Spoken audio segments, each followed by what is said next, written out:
Halo guys, selamat datang di channel Case Game. Jangan lupa untuk like, subscribe dan aktifkan lonceng notifikasinya, agar kamu gak ketinggalan video-video terbaru dari kanal ini. Tanpa berbasa-basi lagi, mari kita mulai videonya. Cerita berawal dari kedatangan utusan dari kerajaan Aurea, sebuah kerajaan yang letaknya sangat jauh di seberang lautan, di mana sang utusan menyampaikan sebuah pesan penting. Rupa-rupanya jauh-jauh hari si ayah sudah mengirim surat permintaan bantuan kepada kerajaan tersebut, di mana ratu dari Aurea setuju untuk memberikannya bantuan berupa emas yang sangat melimpah. Tapi sebagai gantinya, si ayah harus menyerahkan putri sulungnya, Elodie, untuk dinikahkan dengan pangeran dari kerajaan tersebut. Our stores are empty. We will not make it to the Thor. Your people need you. Ya, meski pada awalnya Elodie tidak setuju dengan perjodohan ini, tetapi jika itu demi membantu masa depan rakyatnya, Elodie rela mengorbankan kebahagiaannya sendiri. Jadi berangkatlah mereka menuju kerajaan Aurea menggunakan sebuah kapal bersama dengan Ibu Tiri.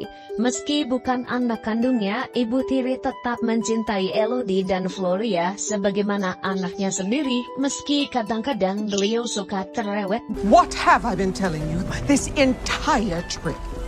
First impressions are everything. Singkat cerita, mereka pun sampai di kerajaan Aurea, dan kesan pertama yang mereka dapat adalah perasaan takjub, kagum, dan terpesona dengan pemandangan alam yang sangat luar biasa indah. Sangat jauh berbeda dengan desa tempat tinggal mereka, Aurea merupakan negeri yang sangat makmur dengan sumber daya alam yang melimpah, dan tentunya harapan hidup di sini sangatlah tinggi, di mana rakyatnya bisa hidup dengan sejahtera. What do you think, Ellie? I think I had a rather limited definition of wealthy.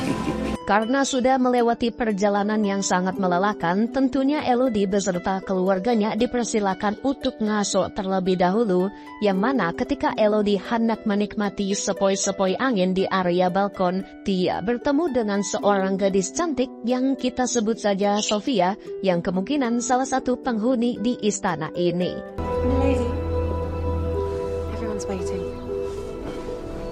Pada hari berikutnya, Elodie dan juga yang lain bertemu dengan keluarga kerajaan Aurea, di mana kita diperkenalkan dengan dua tokoh penting, yaitu sang ratu sendiri yang mulia Ratu Isabel, dan di sebelahnya adalah sang pangeran yang bernama Henry. It's nothing to bore our young people with. They have a far more important task at hand. They must get to know each other. Selanjutnya, Elodie dengan Henry dipersilakan untuk saling mengenal atau PDKT-an lah bahasa gaulnya. Dan seperti yang diharapkan dari pangeran di negeri yang makmur, selain memiliki paras yang rupawan, Henry juga memiliki sikap yang berwibawa, rendah hati, dan juga ramah. In the letter you sent in advance of your arrival, you sounded different. Different? In what way? Far more, flowery?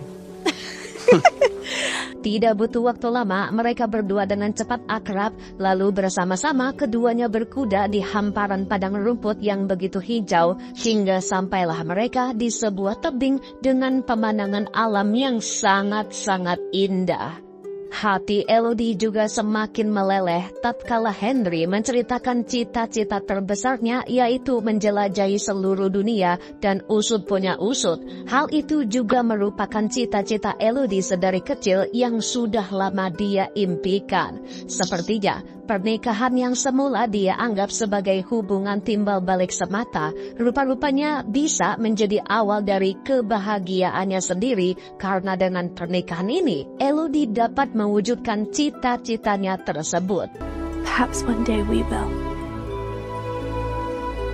Hingga tak terasa hari pernikahan pun sudah tiba. Setelah didandani dengan sangat cantik dan juga tampan, kedua mempelai pun dipertemukan untuk mengucap janji setia di hadapan para tamu yang ikut bersukacita atas pernikahan keduanya.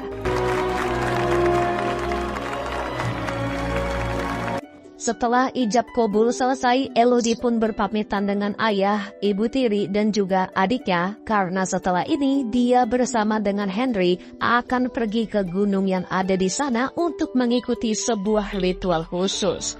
Dikatakan ritual ini sudah menjadi tradisi yang dilakukan secara turun-temurun sebagai bentuk penghormatan kepada leluhur mereka yang sudah banyak berkorban. So tonight, you join a long line of women who have helped to build this kingdom. Ternyata di balik megah dan indahnya kerajaan Aurea terdapat sejarah kelam yang tidak bisa dilupakan. Dulu sekitar ratusan tahun yang lalu, lebih tepatnya di awal berdirinya kerajaan Aurea, desa-desa sekitar seringkali diserang oleh seekor naga yang merupakan penghuni asli dari wilayah ini. Sadar dengan ancaman sang naga jahat, raja pertama yang tidak disebutkan namanya ini segera mengumpulkan para prajuritnya yang gagah berani untuk membasmi makhluk tersebut. Namun sayang, seluruh pasukannya dengan mudah terbantai. Kala itu, sang naga sengaja menyisakan si raja untuk dibiarkan hidup, tapi sebagai gantinya, sang naga memaksanya untuk menyetujui sebuah perjanjian di mana si raja harus menyerahkan putrinya setiap hari ulang tahun Ban Naga. Jika nggak mau maka seluruh kerajaan, sampai kutu-kutu raja akan dihanguskan buminya. Dari situlah tradisi ini selalu dilakukan di setiap generasi untuk menghormati putri raja yang rela berkorban demi masa depan kerajaan. Dan karena Elodie merupakan anggota keluarga yang baru, dirinya diharuskan untuk mengikuti rangkaian ritual di mana telapak tangan dia dan juga Henry disayat hingga berdarah. Terakhir, Elodie diminta untuk membuang koin emas ke dalam jurang yang ada di sana, sebelum kemudian Henry menggendongnya biar lebih romantis. Akan tetapi, tepat ketika di tengah jembatan, inilah yang terjadi.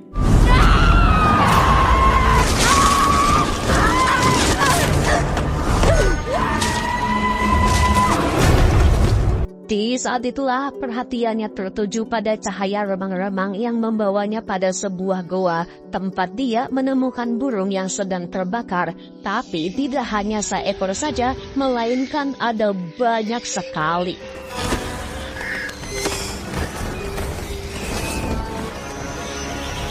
Tidak hanya itu, dia tiba-tiba mendengar suara seseorang tengah memanggilnya. Namun, suara itu bukan berasal dari manusia, melainkan dari seekor naga, sebelum kemudian sang naga menyemburkan apinya.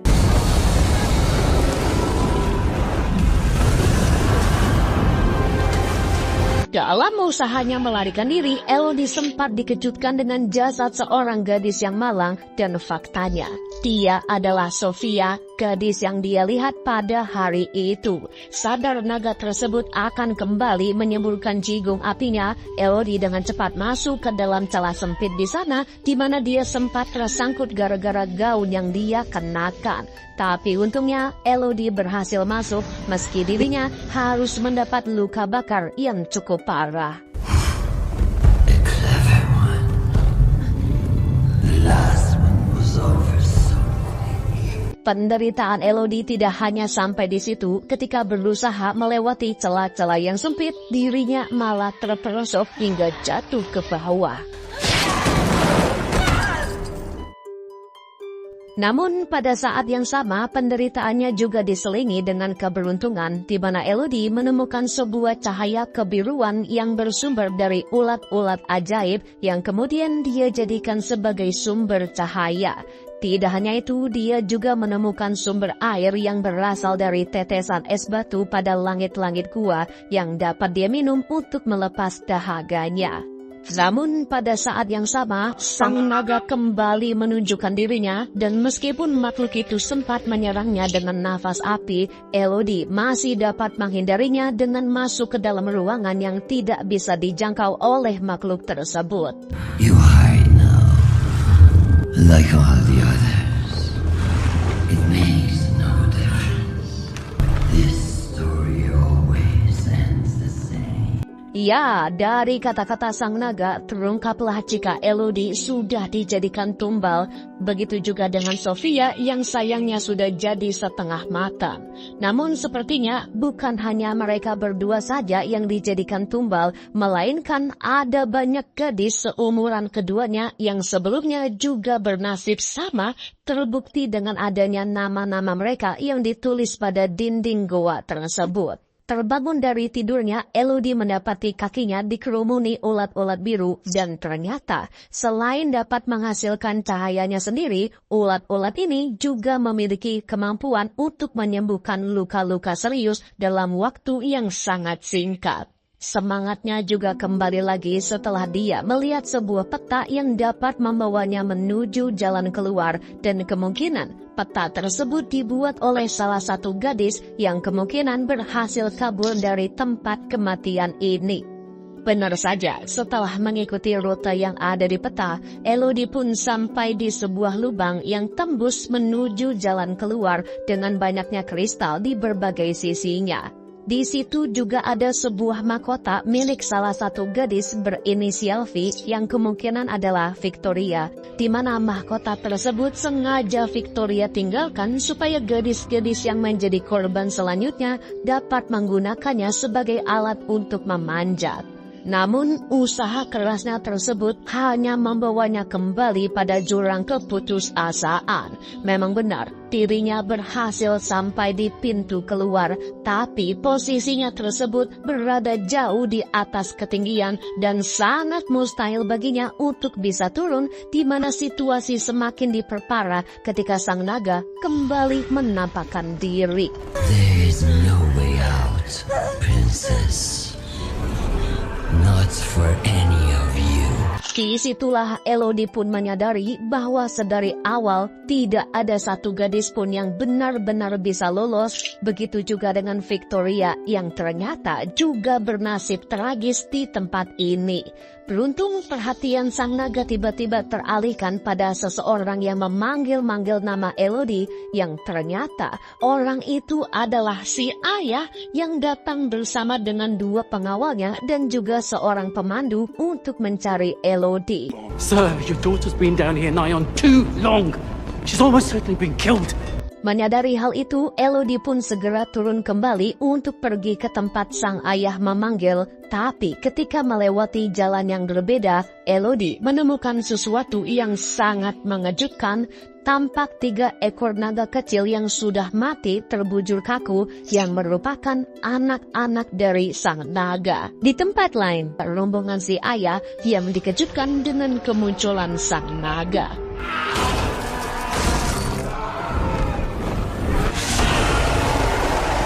Naasnya, 2 orang pengawalnya langsung terbantai, menyisakan si ayah yang juga sama sekali tidak bisa melawan, dan semua itu Elodie saksikan dari balik batu tempat dia bersembunyi. Kemudian sang naga memberitahunya jika Elodie masih hidup, lalu memaksa si ayah untuk memanggil putrinya itu supaya datang kemari. Call her. She's alive? Elodie's still alive? Hal pertama yang diucapkan beliau adalah permintaan maaf karena sudah membuat kesalahan yang sangat besar. Sang ayah mengira jika dengan mengorbankan putrinya sendiri, dia bisa mendapatkan emas seperti yang sudah dijanjikan dan berharap kedepannya bakalan baik-baik saja. Tapi nyatanya, dia tidak bisa.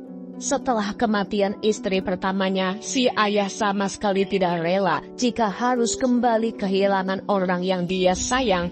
Oleh karena itu, si ayah menolak perintah sang naga, lalu berteriak sekencang-kencangnya kepada Elodie untuk jangan kemari, yang tentu saja sang naga yang kesal pun mencoba untuk membunuhnya, di mana Elodie yang tidak tega pun tanpa sadar berteriak. Ya, karena teriakan itulah makhluk itu mulai mencari-cari Elodie sebelum kemudian terpancing oleh suara yang dibuat oleh si pemandu. Melihat sang naga terbang menjauh, kesempatan ini pun digunakan Elodie untuk menatap wajah sang ayah.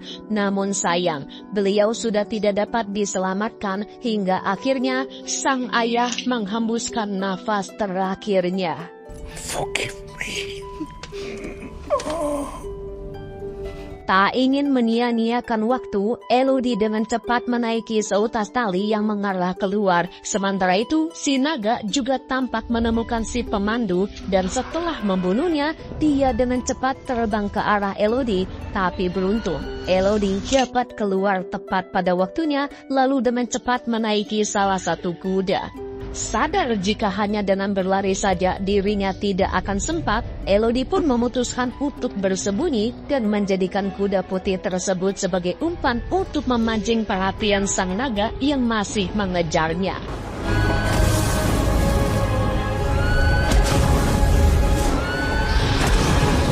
Ya, dikarenakan Elodie gagal dia dapatkan, menyebabkan makhluk itu menjadi marah besar, di mana jigong api yang dia lepaskan dalam jumlah yang besar seketika mengubah warna langit menjadi merah mencekam.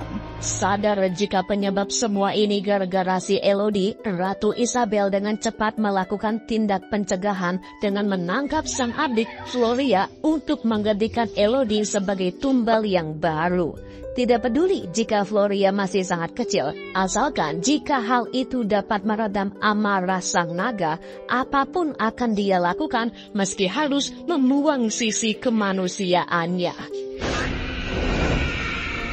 Kembali lagi kepada Elodie. Terlihat dia bertemu kembali dengan ibu tiri yang jalannya terpogo-pogo karena sebelumnya ibu tiri sempat dilukai oleh salah satu prajurit.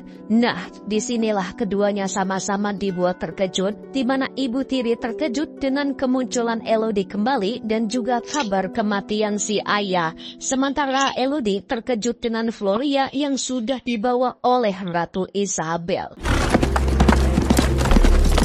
Tak ingin membuang banyak waktu, Elodie dengan cepat kembali masuk ke dalam gua untuk segera menyelamatkan sang adik yang kini sedang disandra oleh sang naga. Tapi sebelum itu dibutuhkan beberapa persiapan yang sangat matang dan salah satunya adalah menyiapkan sebuah umpan yang dibuat dari beberapa zirah dan juga wadah berisi pasir yang masing-masing diletakkan pada kedua ujung sebuah pedang. Jadi ketika jumlah pasirnya mulai menipis, otomatis zirah-zirah yang sudah disusun sedemikian rupa akan jatuh hingga menimbulkan suara yang sangat bising dan itu akan memancing perhatian sang naga untuk mendatangi sumber suara tersebut. There she is now. Kesempatan ini pun digunakan Elodie untuk membawa kabur Floria, tapi sayang, waktu yang dia miliki tidak cukup karena sang naga sudah OTW lagi ke tempat mereka, sehingga Elodie tidak punya pilihan selain menghadapinya secara langsung. Nah, ketika Elodie bertatap muka dengan sang naga, disinilah kita pun diceritakan sisi lain dari sejarah kerajaan Aurea yang tidak diceritakan Ratu Isabel, dan ini ada hubungannya dengan 3 ekor jasad naga yang Elodie lihat sebelumnya. Justru kerajaan Aurea lah yang jahat karena sudah cari gara-gara duluan dengan membunuh 3 anak naga yang bahkan baru menetas dari telurnya. Terlebih lagi 3 anak naga tersebut merupakan satu-satunya keturunan yang tersisa, menjadikan sang naga sebagai satu-satunya yang masih hidup sekaligus yang terakhir dari rasnya sendiri. My daughters were the last of my line, so I will take their daughters until my final breath. Dari situlah asal-muasal dari perjanjian tumbal-menumbal tersebut dari ketiga nyawa anak naga yang direnggut oleh raja pertama. Sayangnya dalam beberapa generasi terakhir, keluarga kerajaan yang sekarang sudah mencurangi perjanjian tersebut dengan menumbalkan para gadis yang bukanlah putri dari kerajaan Aurea. Except you haven't. We are not their daughters. More lies. Namun setelah diberitahu fakta ini, sang naga menolak untuk percaya karena baik itu Elodie ataupun Floria, sang naga masih mencium aroma bangsawan Aurea dalam darah keduanya sebelum kemudian sang naga menyemburkan nafas apinya hingga melukai Elodie. Naasnya, ketika Elodie hendak mengambil pedangnya, dia langsung tertangkap. Tapi dengan cepat, Elodie menusuk mata sang naga menggunakan pisau.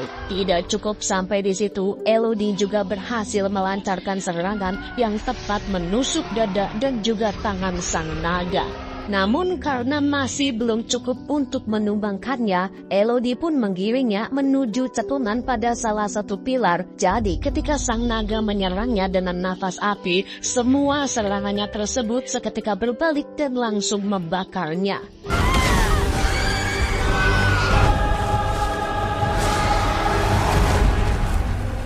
Setelah sang naga sudah tenang, Elodie pun menunjukkan bekas sayatan yang dimiliki olehnya yang juga dimiliki oleh semua gadis yang dikorbankan, di mana dengan cara inilah keluarga kerajaan menipu sang naga. Sadar dengan kesalahannya, sang naga pun dengan lapang dada menerima takdirnya di tangan Elodie. Namun alih-alih menghabisinya, Elodie justru mengobati luka sang naga menggunakan kekuatan penyembuhan dari ulat-ulat biru. Adegan berpindah kepada keluarga kerajaan Aurea yang sedang mengadakan pernikahan antara Pangeran Henry dengan seorang gadis yang nanti juga akan ditumbalkan. Sayangnya pernikahan ini harus berhenti sampai di situ sebab Elodie tiba-tiba datang lalu meminta sang gadis untuk segera pergi bersama keluarganya. Pada awalnya, Ratu Isabel masih saja congkak dan mengeluk-ngeluk Elodie, tapi ketika sang naga menampakkan dirinya, barulah dia langsung kena mental. Lalu, setelah Elodie pergi, sang naga membumi hanguskan istananya, membakar si ratu beserta keluarga besarnya.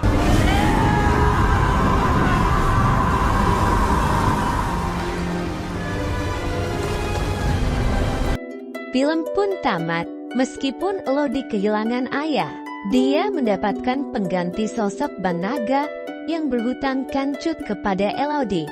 Dia pun ikut mudik bersama Elodie ke kampung halamannya kembali dengan membawa sembako yang banyak untuk kebutuhan rakyat duapannya di sana. Pesan yang bisa diambil dari film ini adalah, jangan gampang percaya sama cowok jomblo beban walaupun kaya, apalagi sama yang melarat. Terima kasih sudah menonton. Semoga terhibur. Wassalam.